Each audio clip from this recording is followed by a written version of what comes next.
اللهم اللهم لك الحمد كما أنت أهل كما أنت أهل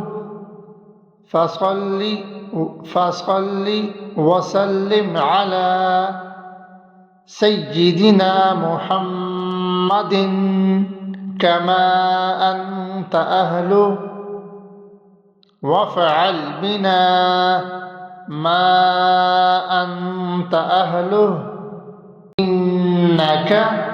فإنك أهل التقوى وأهل المغفرة. اللهم لك الحمد كما أنت أهله فصل وسلم على سيدنا محمد كما أنت أهله وافعل بنا ما أنت أهله فإنك أهل التقوى وأهل المغفرة.